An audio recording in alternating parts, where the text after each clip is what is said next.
Welcome back to another episode of It's All Been Trekked Before. This time, Catspaw. Yeah, it's the Halloween episode, even though it's not Halloween. It is a Halloween episode. You'll hear us talk about it here. That's why you're here. You've checked it out. It's a Halloween episode. Speaking of things to check out, you can check out all 4 seasons of G.O.D. is My BFF right now. It just wrapped up season 4. You can go through them all, check it all out. Something else to check out? We're there. It's the quarterly book club, and I think they're on Misery. Is it Misery? Yeah, Misery, which is perfect for this time, for winter time.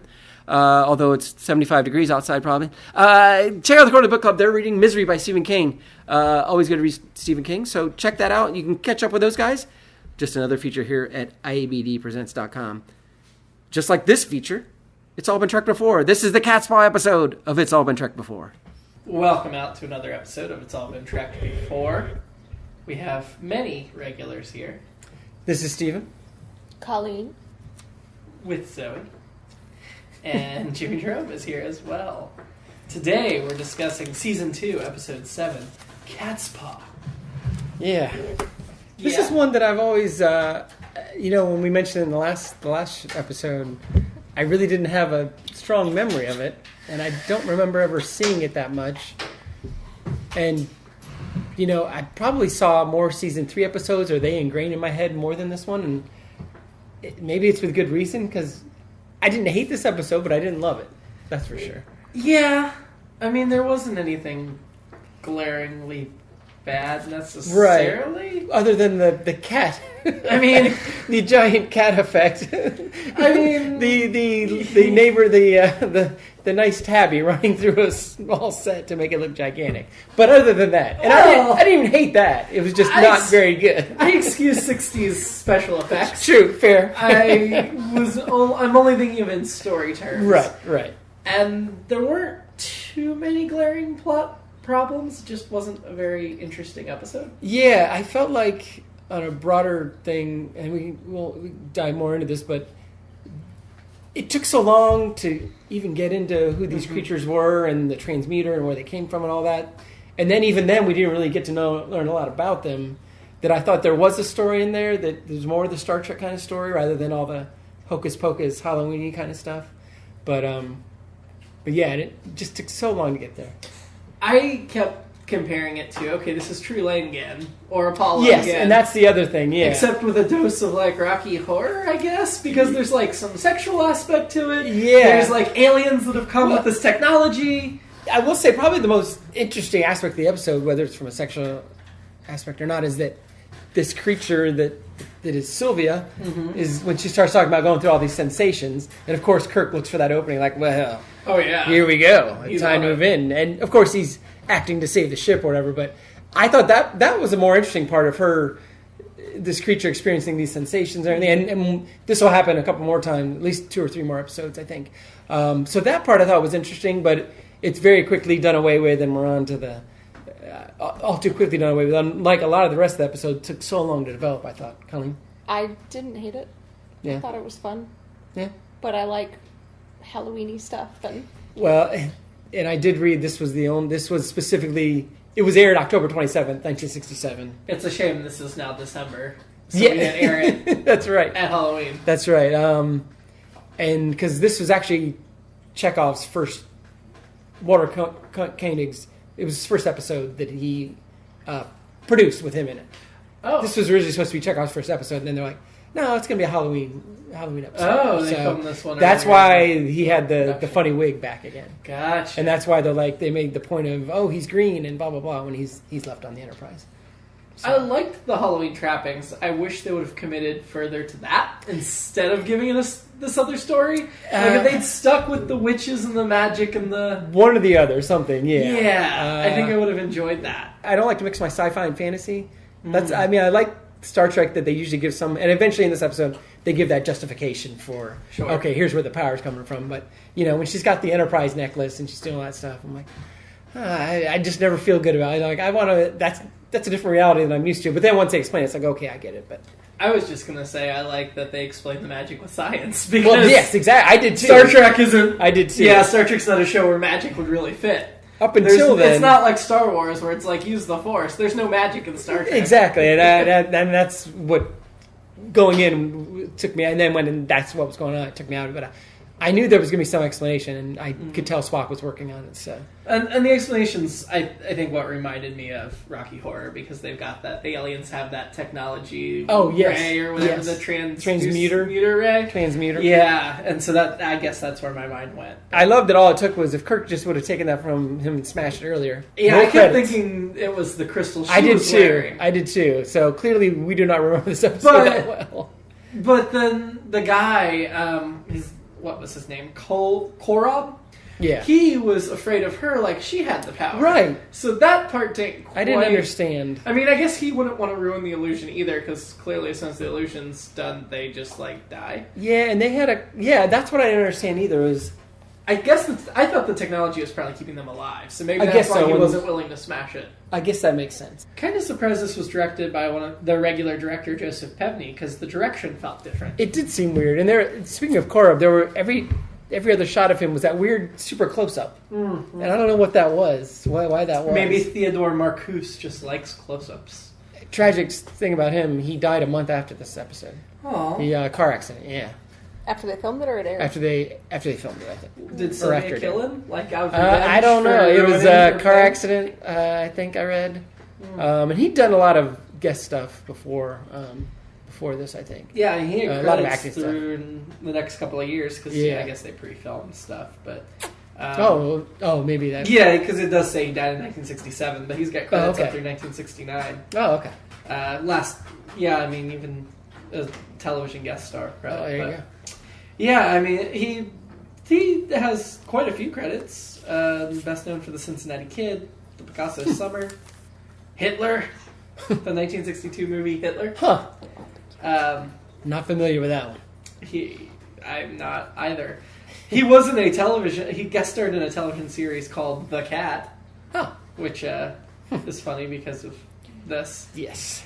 I guess the Catspaw, the name of the episode obviously means, somebody that's being used for. Right. But then they had the literal cat as well. Right. And that almost seemed, again, like, okay, you're hitting us over the head a little hard with it. And I love seeing cats anytime. I thought it was Absolutely. interesting that this cat was not... It just seemed like your normal household cat. It didn't look like a purebred, anything like that. So I guess, is that what a normal black cat is, I guess, in scary things? Because they got it from their brains or whatever. What's that? You mean a black cat? Yeah, I mean, a black cat's just a black cat, right? Yeah. It's not a... There's no It's just purebred... a cat that's black. Yeah. So, because that It one could be looked like... different breeds. Yeah, I mean, this one was obviously very well trained. Yeah. But it didn't seem like... Except when I was going through the hallways. They were having some issues there. It didn't seem like it was like they brushed it every day or anything. Like No. It looked like it might have been outside for a couple days and gotten some scrapes. It was cute, don't get me wrong. But, yeah, it's a cat. And then Spock is kind of a cat hater? Or maybe he's not. Maybe he's just... Because when he gets on the thing about, the devil's been known to take over creatures and cats especially. Send their demons as Yeah, familiars. So yeah. that's Earth lore. Sure. Like, sure. people believed that the Salem witches would have familiars. Well, that makes sense then. The If a animals. black cat crosses your path, Right. it's bad luck. Yeah, I mean, that's one of those things of human history that is just like, why did they pull that from 23rd century subconsciousness? Because, I mean, there's no way that they would think the Salem witch trials meant anything. And it was more like almost Shakespearean witches. And Well, that's what I thought. think Macbeth- It was I very think Macbeth right Macbeth, away, yeah. yeah. And they mentioned when I was reading up on this that, and you guys could probably notice, they were supposed to be disembodied heads, Yeah. but you could still see their turtlenecks. Oh, I didn't think they were disembodied heads, but I I could didn't tell think that they disembodied at all. weren't physically there. They did look weird, like you could kind of see through them. They were supposed to be just heads, but yeah, they meant to fix it and they never did get around to it. And then they were going to fix it in the new versions, and they forgot to do it then too. So I'm not too upset about it. I mean, one of the witches actually has a picture on IMDb. The actress, the other two don't, which makes me think they probably weren't very well-known actresses. yeah, I think that's what I saw. And you know, I got to say, I remember watching it that the first time I watched it, I was a little creeped out by them. And I got to say, even this time, I was still a little creeped out about it. I like them. It's not great makeup, but it's just it's something. Uncomfortable. Yeah, Yeah. yeah. It's just a weird mashup, and maybe it's their voices along with it. Like, I wasn't scared, but I was definitely creeped out. It did feel out of place in Star Trek, though. It did. It did. And I think that's probably my problem with this whole episode, is it just felt really out of place, other than where it chose to repeat what we'd already seen in other Star Trek episodes. Yes. Yeah. And like I said, it was meant to be. It was the only episode that was meant to be a Halloween or holiday episode. Other than, we had Hell and Noel and the Christmas party back Sure. Yeah. Right? And yeah, I would think they would still celebrate holidays. Although it would not be a Christmas party, it would be a holiday party. Sure, of course. Because political correctness. Well, can you imagine how many, with all the different planets represented? Well, not just planets, but all countries on Earth as well. It's a very diverse crew. Right. And who knows what other religions will come up with the next. Either that, or by the 23rd century, they're like, the war on Christmas was stupid. We don't care what terms people use. We're all just having a great party in December. Who cares if you call it Christmas? Or maybe since it was Hell and Noel, maybe it was actually just her party, and referred to as a quote unquote Christmas party. It was actually her birthday. In June. Yeah, but she called it a Christmas party because her name's Hell and Noel. There you go. Now I wish we'd figured this out back then. Yeah, and so alternate episode is them explaining holidays to Spock. Yeah. I had two alternate episodes. One was Macbeth, we already mentioned. That turns into an episode turns into Macbeth. The other one was that they end up having a Halloween party. That was bad. Like they don't destroy the trans thing. They save that to make the Halloween party. Once they get back up, there's just a Halloween party on the ship, and people dress up as different things. And somebody dresses up as Sylvia. Somebody dresses up as Karab. Oh, interesting. I like the combo of Karab and Sylvia, because it sounds like Karab, he's very alien. Yeah. And then Sylvia. Not as much. Sylvia, played by Antoinette Bauer. Yes.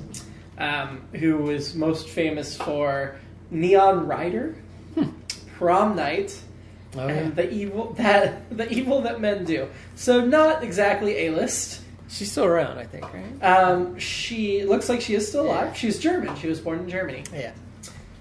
Her credits. Her last credits, 1992.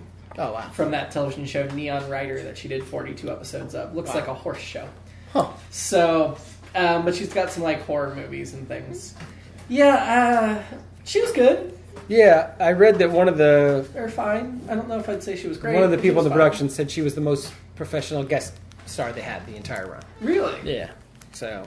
it was interesting. Obviously, that body was something she created. And she created the cat. But there was something that played into their species' lack of imagination, which was a plot point. But when she switched from woman to woman, it was the same actress, just a different wig and a different dress. Which I guess makes sense if they're not very imaginative. Yeah, I guess that makes sense. And I would have... Creatures. I would have liked it to... Obviously, this is Star Trek in the 60s, so they only had so much money and time and costumes. But it would have been great if it was 9 or 10 different choices. Yeah. And the second one was, of course, very bearing, right in the middle, of course, because of Star Trek. But Colleen, I think it's fashion time. Do you want to talk about those outfits? Did you see one? I saw one. Abbreviated fashion. I saw the one where it was like a weird blue hippie flowy thing, and she had on a white wig. And that she was said, the last "Do you one. like me now?" What did she say? Isn't that what she said? Something like that. She sang it. That song. How you like even me though it now? hadn't been written yet.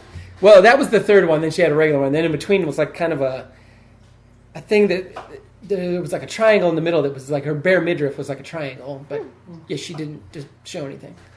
I missed it. And she had blonde hair. Rob's robes. So let's see what else.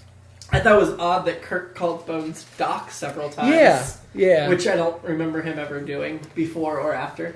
Yeah, and I get the one time where he's calling him Bones and there's the bones hanging there and he throws him off his game. I liked that. And there were two different interactions with the bones that are the skeleton that are actually amusing. But then he kept calling him Doc even when they were out of there, and I was like, I thought that was weird. Yeah.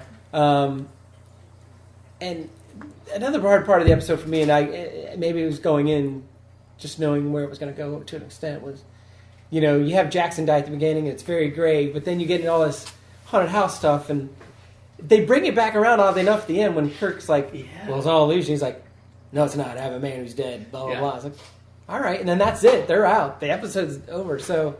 I liked that he brought that back. I did too. Like, I did it too. was a serious danger to the situation. And Jackson wasn't even wearing a red shirt, so nobody expected him to die. Exactly. Yeah, it continued the trend from 2 episodes ago, the Apple, when all the red shirt guys were dying. But I do think it's interesting you risk your entire senior staff on the planet. Yes. Like, you've already got Sulu and Scotty, who are like numbers, 4 and 5 in charge of the ship, or 3 and 5 or something like that. And then you beam down the top 3 people, Kirk, Spock, and McCoy, all together instead of like sending some... And with no security detail. No security detail. No. I guess they decided they didn't want to kill anybody in this episode. They ran out of budget. They wanted to spend the budget on the giant cat instead of extras. To that point, I read this is the first episode that has the 7 main characters. Really? Yeah. Huh.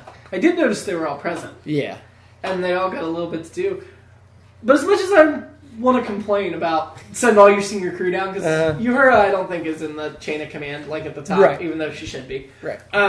Chekhov clearly isn't and shouldn't be, because he's an ensign. But to Sal, man, he was very capable. Yeah, I kind of like the B team, because they actually, at first it's like, well, what are we going to do? And DeSalle seems very by the book, kind of wooden almost, but which is fine, because you got Chekhov and Uhura.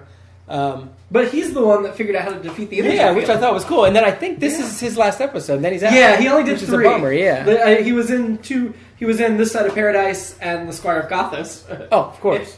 The other episode, just like this, not just like this, but with the strongest similarities. And so, yeah, I thought it was cool that the quote unquote B team, they figured it out. They're actually the ones that help fix things, because the director of the beam. They figured out how to. I mean, Korob ended up taking down the shield and was just true. like, but they were almost there. They were getting there. Like, okay, what they did ended up not mattering at all, but it could have mattered. Well, and I feel like isn't that the first part where we get a hint that their power is coming from something else? I think. Yeah, like there was definitely limitations on the power, and we weren't sure what the power worked, but when it was divided along so many different things, which I appreciate. You don't want that all-powerful enemy that would make it complicated. Well, and I also thought about with DeSalle being kind of the more straight-laced kind of guy is, okay, you can't have another Kirk sitting up in the seat while he's down there. Sure. And if you've already got all your characters there and Chekhov and her aren't going to take command, all right, maybe this guy you put in, not only is a change of pace, but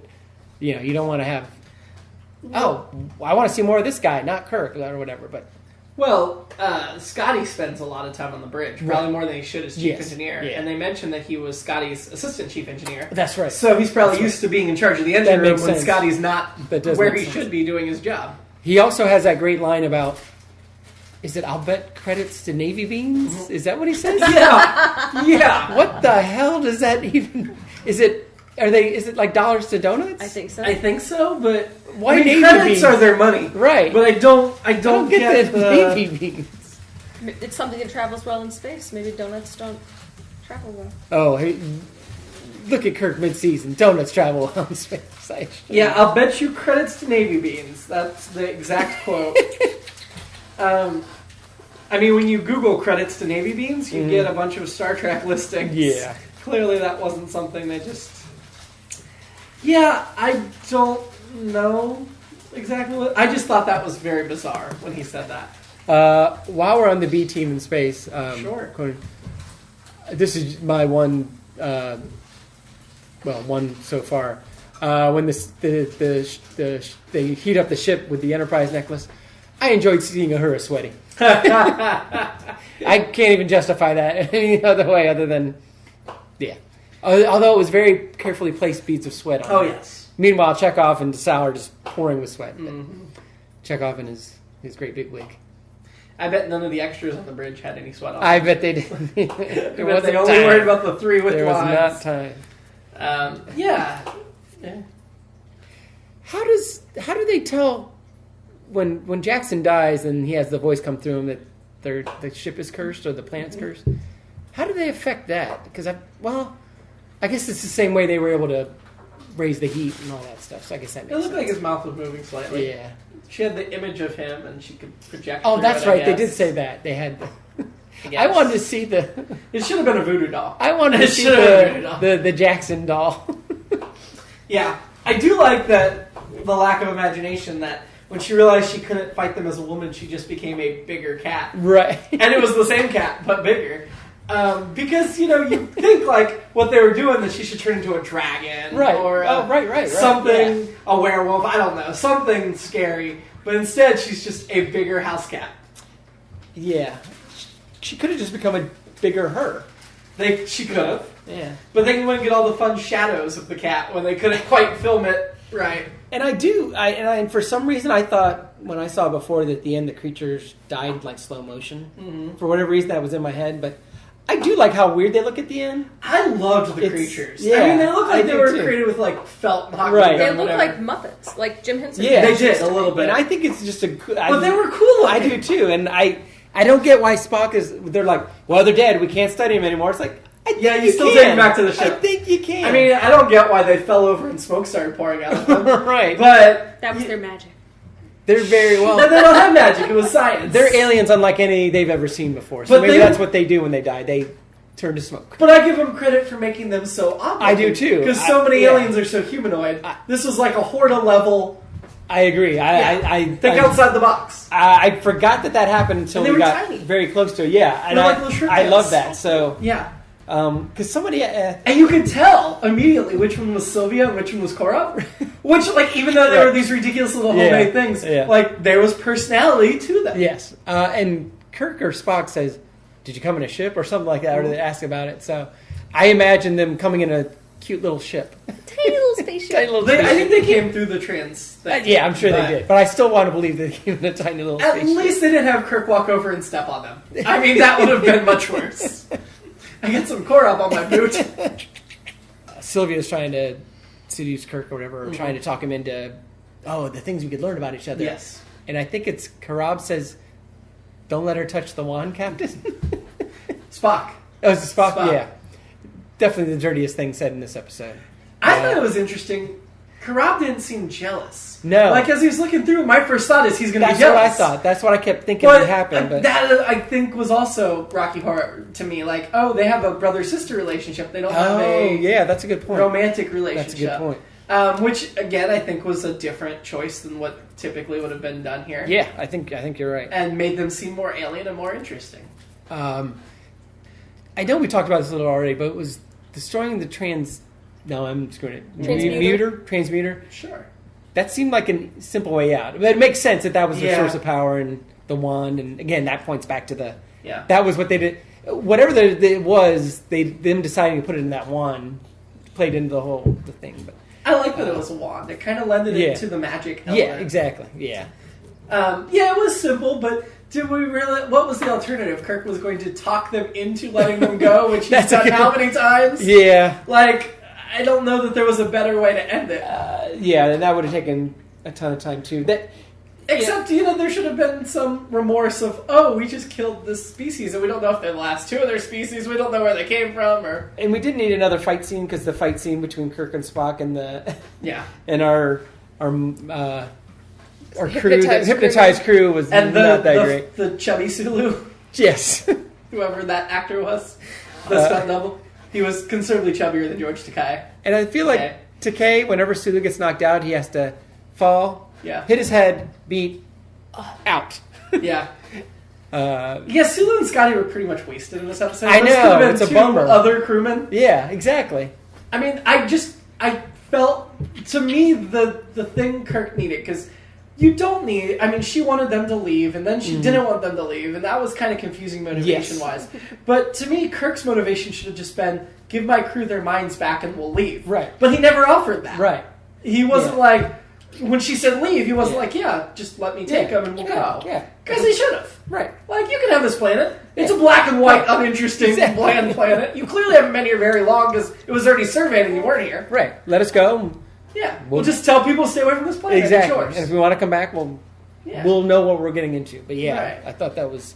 I agree. Interesting they So used anyway. the black and white planet, which lended more to the horror Halloween-y. Yeah, because I think that was one of the changed shots. Originally it looked different, I think. We didn't look back at that, but... Speaking of other scenes that were longer than they needed to be and not that interesting, there's the whole scene early on where they're in the dungeon, and first of all, it's too bad Amanda wasn't here because she would have enjoyed seeing Kirk and Spock both chained in a dungeon and taking it from there. So, why after the meeting with Sylvia, when they put Kirk and Spock back in the dungeon, did they chain them back up? I don't couldn't know. they just close the door and Right. you're good? I know. I don't know. Or were they afraid of them climbing up through the hole like they did? They would have thought maybe somebody coming in after the commercial break wouldn't have realized it was a Halloween episode. But when they first, Sulu and Scotty come down and they decide they're going to unchain them, we go through this 45-second sequence with the music and everything of Sulu unhooking each cup. I'm like, what is... I mean, I'm a 60s, 70s guy. I don't mind long takes, but not that. Yeah. We didn't need that. Have some talking during it, something to move it along. Yeah, there was nothing. It was just the music and... is he going to... Oh, he is? He is setting him free. Is he... Yep. He did. I mean, there's no tension there. If you wanted to further commit to the Halloween bit and also liven up those sequences, they should have had the skeleton talk. It should have picked up, lifted up its head, still been a skeleton, but hey guys, what are you doing? Something. Yeah. Yeah. You see that cat? Yeah. Thank God she's not a dog. She'd run off my leg. Something. Yeah. It could have been like a triple stop. It could have been funnier. Yeah. And I was trying to remember going in if it had more of that aspect. No, it was not funny. It was not. There was not in just a couple the Bones references to the skeleton. Yeah. And a couple. I mean, that was a unintentional genuinely ones. funny joke. It Bones, was. Doc. It was. That was. And I thought, and this is saying something. This had some of the least effective fade outs to commercial in the sense of they weren't very dramatic. No. They tried to make drama where there wasn't drama, but at least they didn't overuse the music stingers like they sometimes do. They didn't. Yeah, but it was more tame. Each one was very much like, if I wasn't a Star Trek fan and I had just stumbled across this in 1967 or any other time since then, I'd probably change the channel at that point. You're not pulling me into coming back. If this had been my first Star Trek episode, I'm not sure I would have kept watching. I agree. Yeah. I agree. It did not have the magic. At least give us some Kirk, Spock, McCoy banter. They were down there, but no. Yeah, that was the thing. It was just it was a flat episode. Yeah, that's a perfect description. It was very flat. And especially, like I said, that middle half an hour from the long on handcuffing to... And again, your point that they could have got an easy way out there and Sylvia being like, well, just go ahead and go. Well, no, I don't want you to leave. And all that stuff. Just... It's like they had a 34-minute idea and they added padded out. There was at least one scene where I caught myself zoning out and didn't realize what I'd just seen in the scene. I'm not. Yeah. I don't usually have trouble paying attention, but I was having trouble paying attention. I think that's fair. Zoe agrees. I think I know the castle was improved in this episode, but it wasn't like, oh wow, that's amazing. I liked the castle. It was fine. Yeah, I liked the hole in the floor having the perfectly smooth edges. Yes. Yeah. Like a puzzle piece just dropped out. Well, the fact that the floor was so thick and there was nothing affected around it was really bizarre. And there's the scene at the end where Spock's able to get up there, and then they throw the transmuter up there, which thank God he didn't drop it. Yeah. Or no, actually, if he drops it, then they get done. They could have ended the episode earlier. And then it seemed much higher than Shatner would have possibly been able to bounce off that bed, but when they fell, the overhead shot after they fell looked way deeper than when Kirk and Spock were trying to climb out of it. I do like the shot of Kirk waking up in the chains. I thought that was a good shot when they first. What are we doing here? And at that point, you're like, oh, what's going on? What is this? And then for a while, it's hard to care for a little while there. And to your point, I think you're right. Like when you start with the witches and the cat and all that, it's like, all right, we're going down this road. And if it is a Halloween episode and you dive into the Halloween thing, and maybe it's more of a Tribbles kind of fun time, and whatever the peril is not that big a deal, but it is, as opposed to where we ended up going. But yeah, it's a tough mashup. There was an interesting episode in there somewhere that they missed. Yes, yeah. Instead, we got bits and pieces of. Instead, we got what will probably be one of the worst episodes of season 2. Yeah, and I would pit it towards, even if we were in season 1 still, I would put it towards the bottom. And I think, as you said, you don't get Bones is hypnotized early on, and then you don't get a lot of Spock getting involved. Even it's Kirk up there talking. Yeah. Other than Spock saying the witches had bad poetry, you don't get a lot of great Spock input. I don't know that they were really doing poetry. I don't think Not so. Really.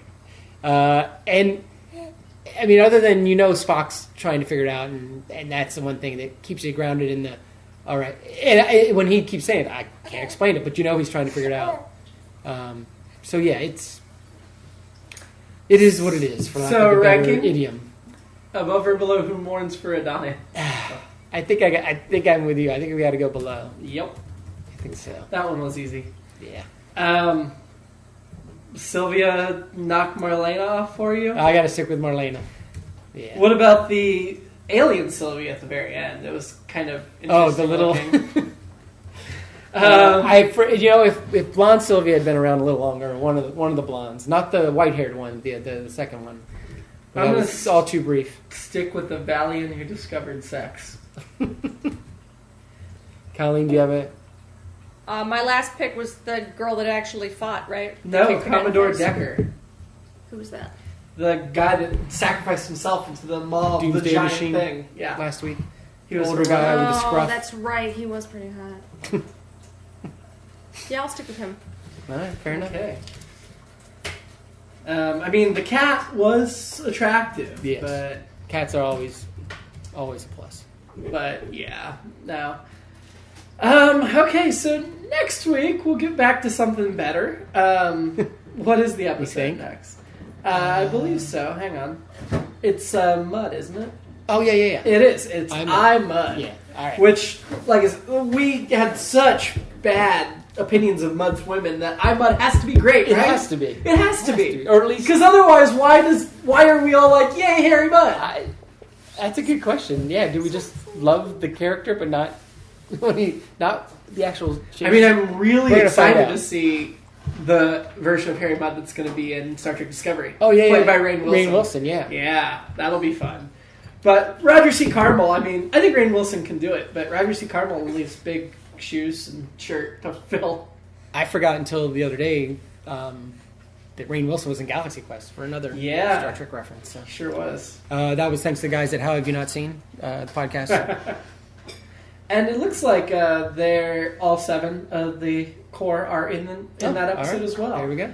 And there were Alice number 1 through 250 and Alice number 251 through 500. Oh yeah, I remember Alice now. Now I'm even more excited for this episode. Stella Mudd. I liked in the captain's woman may be in trouble right now. Marlena may be in trouble. Into Darkness, they reference Mudd, but they call Mudd a woman. So it was a daughter or a wife or whatever. That's right. The Mudd incident. For now, just get excited to listen to our watch, I'm Mudd. I'm excited. And we'll be back to talk about it in a week. Happy December. Happy Halloween. Oh, we're well past Halloween. We're in December now.